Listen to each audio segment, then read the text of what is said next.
Program Director, the Mlangeni and Ledwaba families, former President Thabo Mbeki, ministers and deputy ministers, the chairperson of the June and Andrew Mlangeni Foundation, Deputy Minister Thengiwe Mkhize, a representative of the Premier of Gauteng, MEC Panyaza Lesufi, Mayor of Johannesburg, Mr. Jeffrey Makubu, the Treasurer General of the African National Congress, and the leadership of the African National Congress, General Shoke, and the leadership of the SANDF, relatives and friends, and fellow mourners. It is indeed with heavy hearts that we gather here this morning to bid a final farewell to our dear father, grandfather, great-grandfather, leader, and comrade, Isithwalandwe Siaparankwe, Andrew Moketi Moeti Mlangeni. As we gather here, we are indeed consumed with grief as we mourn the passing of an icon of our struggle. Yet we are also here to celebrate the extraordinary life of a hero of our struggle for freedom and democracy. In the many profound tributes that have been delivered over the past week by a number of people, both here and abroad, the overriding sentiment has been that his passing marks the end of an era. He belonged to an era of tireless struggle, of sacrifice and service, of honor and integrity. It was an era of leaders who embodied the best in humanity. Andrew Mlangeni, as we have heard, was among the very first recruits of Umkhonto weSizwe, the People's Army that fought for liberation. And of course, he was the last surviving Rivonia trialist. He was also the last to testify at that trial. He was given the gift of time that his fellow Rivonia trialists were not. But he was also one of the last of extraordinary generation of freedom fighters. The black, green, and gold colors of his movement, the African National Congress, flowed through the veins of our departed leader.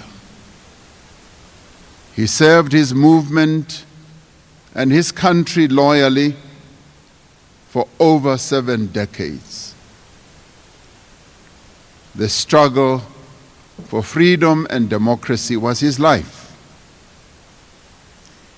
And the freedom that we enjoy today is his legacy to us.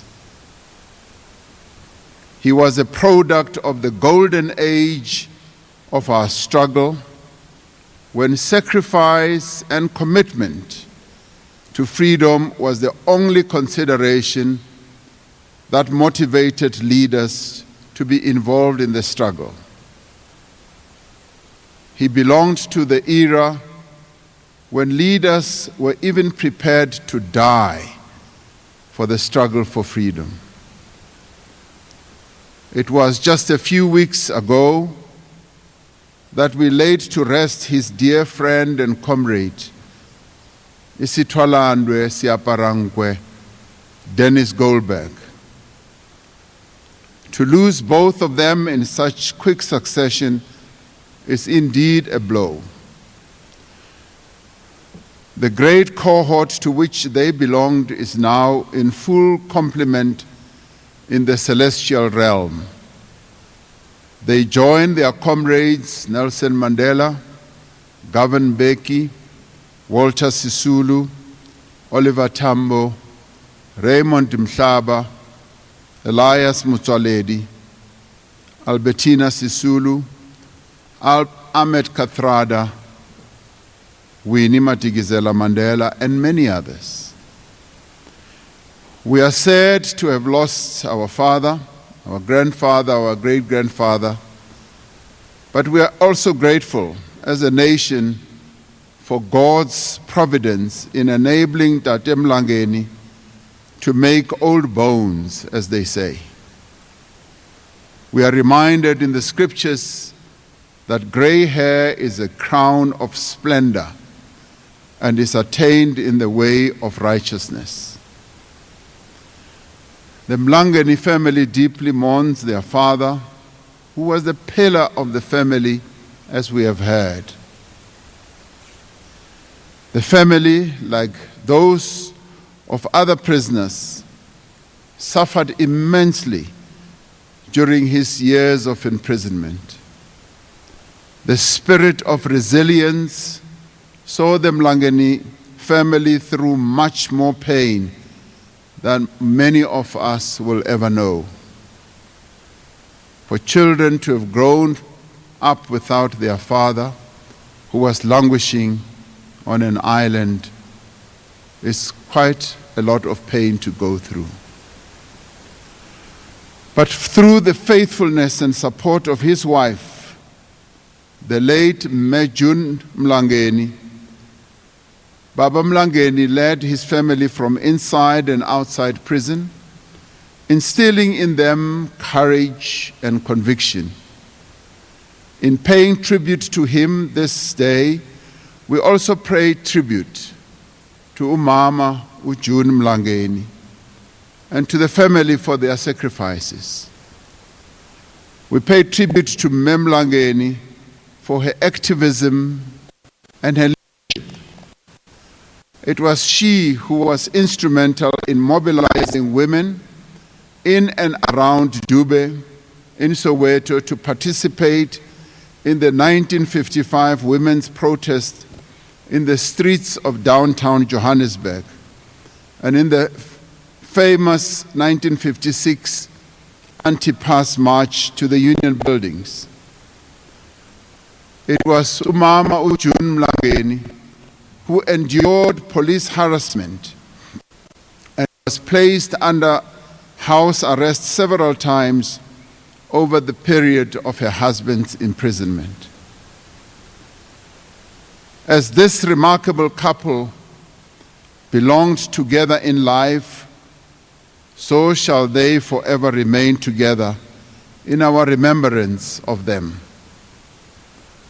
While history will place Andrew Mlangeni in the pantheon of the great leaders of our nation, he will be remembered by his people as a person of humility, of humanity, and dignity.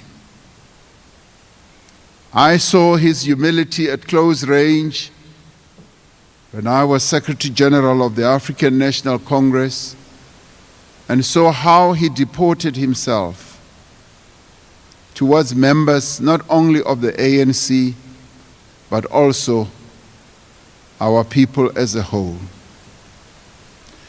He will be remembered for his kindness, his boundless optimism, and for his mischievous humor as well. There was no task that Ubaba Mlangeni would not undertake in the service of the struggle and no responsibility that he would ever evade. As an activist in the Young Communist League, as the leader of the ANC Dube branch, and later secretary for the Soweto region, he was known as someone who sought to build unity and consensus at all times. He was known as someone who would draw others into the fold through engagement and persuasion. In prison, he made up for the opportunity he lacked outside and acquired 2 university degrees. He served our democratic parliament with great distinction. In the committees in which he served and led, he did so with diligence and also with wisdom. He pursued the building of a new, united nation with the same fervor and conviction that led him to join the armed struggle, to risk fortune and death, and to place his life in the hands of the people.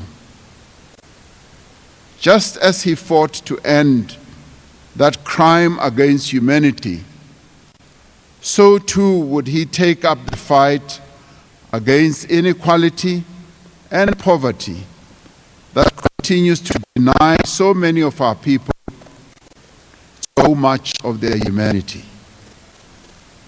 In his statement during the Rivonia trial, he said, "South Africa, my Lord," as he addressed the judge, "is a very rich. The resources could be exploited for the benefit.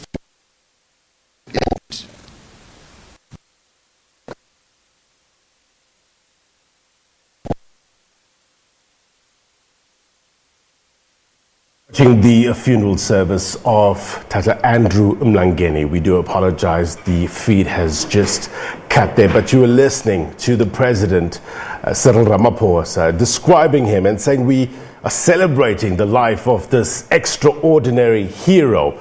He was saying that the struggle for freedom and democracy was his life, and the freedom that we now enjoy is his legacy. It is consistency and accountability paired with humility that makes a great leader. And many see Andrew Mlangeni as a prime example. President Cyril Ramaphosa declaring a special official funeral, Category 1. We have the feedback. Let's go there now live.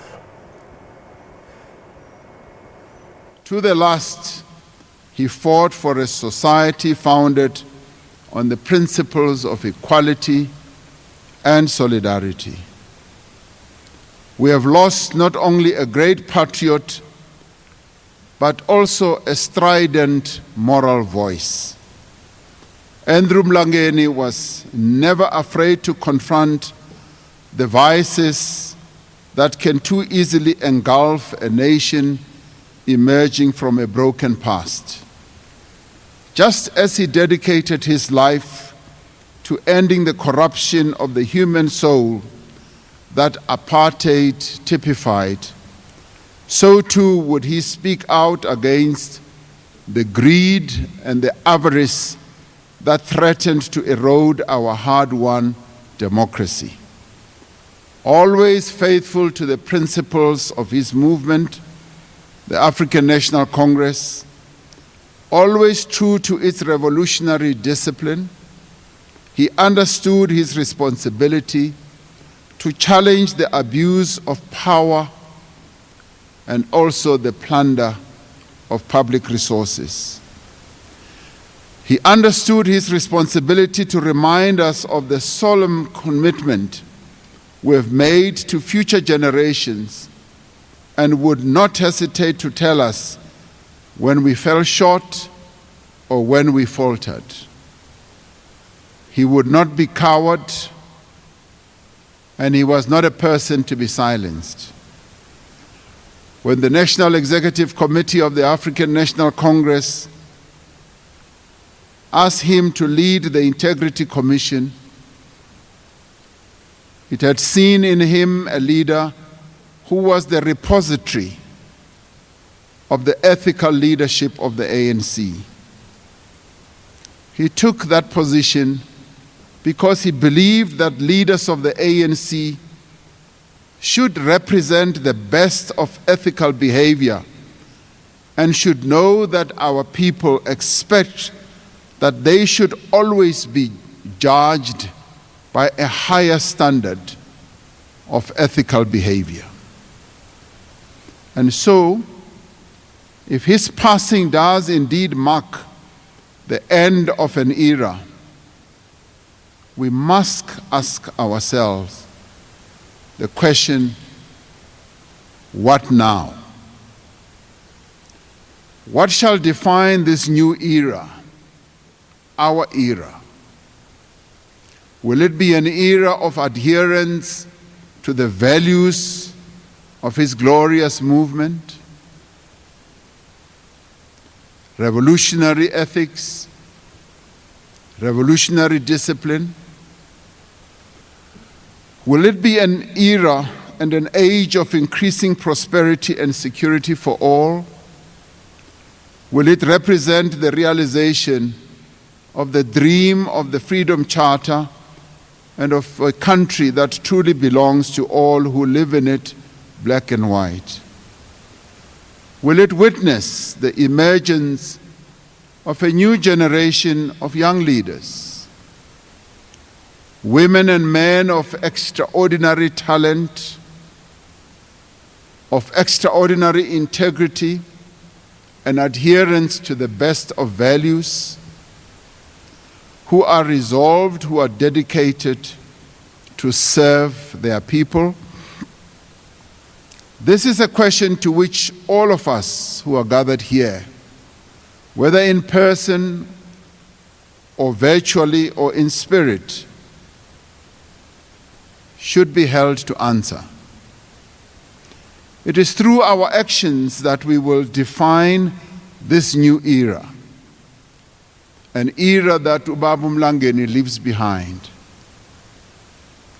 It is through the principles that we observe, the values that we hold dear, and through the responsibilities that we each take upon ourselves, that we will be able to forge a new society. Let us draw guidance and inspiration from the lives of Ubaba Andrew Mlangeni and the great leaders of his age. Let us honor their courage and their sacrifices by being conscientious in our conduct and honorable in our intentions. As they did, let us place the needs and the interests of our people at the center of our every policy, of our every strategy, and of every decision, and of our every act.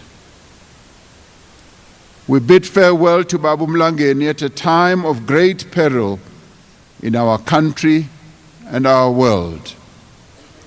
A virus is sweeping the globe, causing widespread disruption and destruction. COVID-19 has cost many lives, and before it runs its course, it will take many more. It has cast into sharp focus the deep divisions within our societies and our nation, exposing the many ways in which inequality and injustice manifests themselves. The coronavirus pandemic has not rendered the fight against poverty and unemployment any less urgent. If anything, it has revealed how important the fundamental transformation of our economy and our society is for human health and well-being. This pandemic must provoke us to action. It must heighten our ambition and our deep resolve. It is nearly 60 years since Andrew Mlangeni and his comrades made a bold and audacious statement to the world. And they said, open quotes, "The time comes in the life of any nation where there remain only two choices, submit or fight. That time has now come to South Africa. We shall not submit, and we have no choice but to hit back by all means within our power in defense of our people, our future, and our freedom," close quotes. These words may belong to another era, but their significance resonates across the decades. We are once again faced with a choice to submit or to fight. Let us declare here in honor and in memory of Andrew Mlangeni that we will not submit. We will not submit to coronavirus. We will defeat it. But let us also declare that we will not submit to poverty and inequality. We should also be bold enough to say we will not submit to corruption and greed, to mismanagement and complacency, and to the abuse of public resources. We will not submit to gender-based violence and femicide. We will not submit to the destruction of our planet, to the neglect of our children. We will not submit to despair and despondency or cynicism. We have no choice but to fight. To fight for equality and justice, for water and electricity and food in every home, for land to farm and factories to run, for quality health care, for decent education, for peace and safety. We have to fight for honest, committed and capable leaders, for democratic institutions that are strong and durable, for equality between men and women, for the rule of law and the realization of equal rights for all. For it is then, when we are engaged in this struggle, that we will pay our beloved father, leader, friend, and comrade the greatest and the most enduring tribute. Andrew Mokete Mlangeni has departed from this world, but his legacy, his values, and his struggle lives on in each of us. His commitment goes beyond what was expected of him as an ANC member, and his memory will be deeply embedded in the hearts of many South Africans for a long, long time to come. He will be missed, but what he stood for will definitely not be forgotten. It is now our solemn responsibility to strive together, sparing neither courage nor strength, to build the glorious future to which he dedicated his life. Babu Mlangeni has gone home now. Let us release him to go home, guided by a commitment to freedom and by the lives of those who have preceded him. And we say today that may his soul rest in peace. Hamba kahle mkhonto. Tsamaya ka kgotso Motlokwa. We will always remember you. Thank you.